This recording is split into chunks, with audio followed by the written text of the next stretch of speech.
National defence academy India की एक बहुत प्रेस्टिजियस और यूनिक मिलिट्री एकेडमी है। ये दुनिया की पहली ट्राई सर्विस एकेडमी है जहां आर्मी, नेवी और एयरफोर्स के फ्यूचर ऑफिसर्स को एक साथ ट्रेनिंग दी जाती है। हर डिफेंस एस्पिरेंट का सपना होता है एनडीए का हिस्सा बनना, क्योंकि इस एकेडमी का नाम ही एक प्राइड की बात है। एनडीए के कैडेट्स 3 साल तक साथ रहकर सर्विस बिफोर सेल्फ के मोटो को जीते हैं और फ्यूचर के मिलिट्री लीडर्स बनने के लिए तैयार होते हैं। लेकिन क्या आप जानते हैं कि इस एकेडमी की हिस्ट्री क्या है और ये एग्जिस्टेंस में कैसे आई? अगर नहीं तो आज की वीडियो आपके लिए ही है, क्योंकि आज हम एनडीए की ओरिजिन स्टोरी, इसका रोल और क्यों ये एकेडमी इतनी प्रेस्टिजियस मानी जाती है, ये सब पर बात करेंगे। तो वीडियो को लास्ट तक जरूर देखें। वर्ल्ड वॉर 2 की 6 साल तक चली भीषण लड़ाई ने ये साबित कर दिया था कि मॉडर्न वॉरफेयर में आर्मी, नेवी और एयरफोर्स के जॉइंट ऑपरेशन कितने जरूरी हैं। तीनों सर्विसेज में पूरी सिनर्जी होना एक ऐसा टेक्टिकल एडवांटेज देता है जो जीत दिलाने में काफी मदद करता है। इसी सबक को देखते हुए वॉर के दौरान ही अलाइड और इंडियन मिलिट्री प्लानर्स ने सोचा कि फ्यूचर में हमारे ऑफिसर को शुरू से ही जॉइंट ट्रेनिंग देनी चाहिए। इंडिया के इंडिपेंडेंस से पहले 2 मई 1945 को ब्रिटिश इंडिया के commander in chief field marshal sir Claude Auchinleck की चेयरमैनशिप में कमेटी बनाई गई।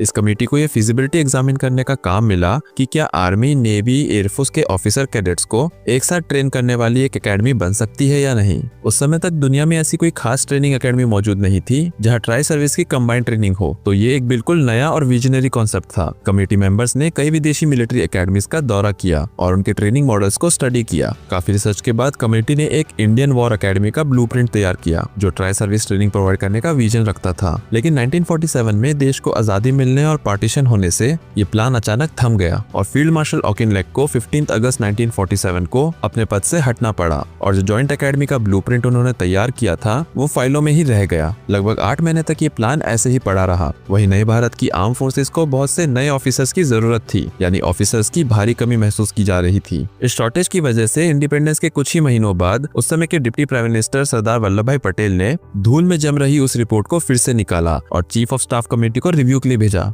चीफ ऑफ स्टाफ कमेटी ने रिपोर्ट को स्टडी करने के बाद तुरंत एक इंटरिम समाधान रिकमेंड किया। उन्होंने सजेस्ट किया कि जब तक परमानेंट एकेडमी एस्टैब्लिश नहीं हो जाती तब तक देहरादून में मौजूद इंडियन मिलिट्री एकेडमी, जिसका उस समय नाम आर्म फोर्सेस एकेडमी था, उसमें एक जॉइंट ट्रेनिंग विंग खोल दी जाए। सरकार ने सजेशन को मंजूरी दी और इस तरह 1 जनवरी 1949 को एक नया जॉइंट सर्विस विंग यानी JSW एस्टैब्लिश किया गया। दरअसल आर्म फोर्सेस एकेडमी देहरादून के 2 हिस्से हो गए थे, एक मिलिट्री विंग जहाँ आर्मी कैडेट्स की ट्रेनिंग चलती थी और नया जॉइंट सर्विस विंग जहां आर्मी, नेवी, एयरफोर्स तीनों के कैडेट्स को उनकी इनिशियल ट्रेनिंग एक साथ दी जाती थी। उस समय ट्रेनिंग स्ट्रक्चर ये था कि पहले 2 साल सभी कैडेट्स JSW देहरादून में कॉमन ट्रेनिंग करते थे। फिर उसके बाद आर्मी कैडेट्स अपनी बाकी की 2 साल की प्री कमीशन ट्रेनिंग के लिए देहरादून के मिलिट्री विंग यानी IMA चले जाते थे। वहीं नेवी और एयरफोर्स कैडेट्स को उनकी स्पेशलाइज्ड ट्रेनिंग के लिए UK भेजा जाता था। तो इंडिया में इस तरह से एक टेम्परेरी अरेंजमेंट से ज्वाइंट ट्रेनिंग शुरू हो गई, जबकि एक परमानेंट एकेडमी की तैयारी पैरेलल में चल रही थी। अब सबसे बड़ा सवाल था कि एक परमानेंट नेशनल वॉर एकेडमी के लिए सही जगह चुनना। लोकेशन सिलेक्शन के लिए कई ऑप्शंस पर विचार हुआ, जैसे मुंबई, बेंगलोर, देहरादून, बेलगाम, देओलाली, पुरी, सिकंदराबाद और वाइजैक जैसे अलग अलग शहरों का प्रस्ताव आया था। इन सब जगह से डिटेल्ड इवैल्यूएशन करने के बाद पुणे शहर के पास खड़कवासला को चुना गया। खड़कवासला साइट को चुनने के पीछे कई स्ट्रॉन्ग रीजंस थे।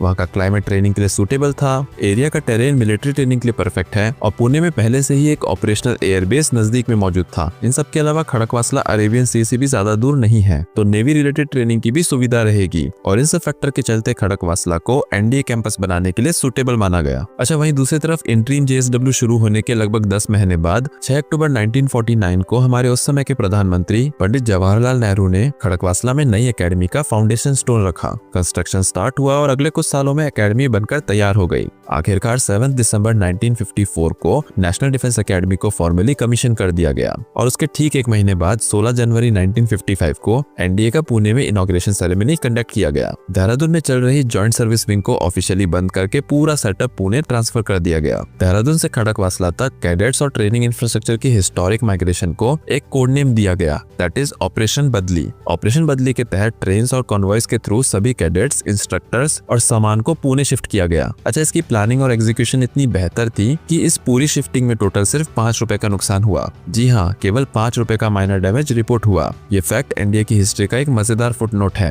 जो अक्सर कोट किया जाता है। एनडीए के कैंपस की सेंट्रल बिल्डिंग सूडान ब्लॉक के नाम से जानी जाती है और ये एनडीए की विरासत की एक निशानी है। दरअसल 1941 में उस समय के वाइसरॉय ऑफ इंडिया को सूडानीज गवर्नमेंट से 1 लाख पाउंड का डोनेशन मिला। ये डोनेशन वर्ल्ड वॉर 2 के दौरान ईस्ट अफ्रीकन कैंपेन में सूडान के लिबरेशन के लिए इंडियन ट्रूप्स के सेक्रीफाइस की मान्यता में एक युद्ध स्मारक बनने के लिए दिया गया था। पार्टीशन के बाद इस फंड को 2 कंट्रीज में डिवाइड कर दिया गया, जिसमें इंडिया के हिस्से में 70,000 पाउंड आए, वहीं बचे हुए 30,000 पाउंड पाकिस्तान के हिस्से में। उस समय इंडिया को मिले 70,000 पाउंड की कीमत करीब 14 लाख रुपए थी और इंडियन आर्मी द्वारा यह फैसला लिया गया कि सूडान से मिले इस फंड को नेशनल डिफेंस एकेडमी के कंस्ट्रक्शन में यूज किया जाएगा। पूरे एनडीए प्रोजेक्ट की एस्टिमेटेड कॉस्ट थी करीब 6.45 करोड़। अच्छा, क्योंकि ये बिल्डिंग सूडान गवर्नमेंट द्वारा दिए गए फंड्स की मदद से बनी थी, इसलिए इसका नाम सूडान ब्लॉक रखा गया। कैंपस के ठीक बीच में बनी सूडान ब्लॉक बिल्डिंग के इर्द गिर्द ही एकेडमी ने अपना शुरुआती आकार लेना स्टार्ट किया। आज भी सूडान ब्लॉक अपने ग्रैंड आर्किटेक्चर और हिस्टोरिक सिग्निफिकेंस के साथ एनडीए की शान के रूप में खड़ा है और हमें वर्ल्ड वॉर 2 की उस सैक्रिफाइस और एनडीए के यूनिक ओरिजिन की याद दिलाता है।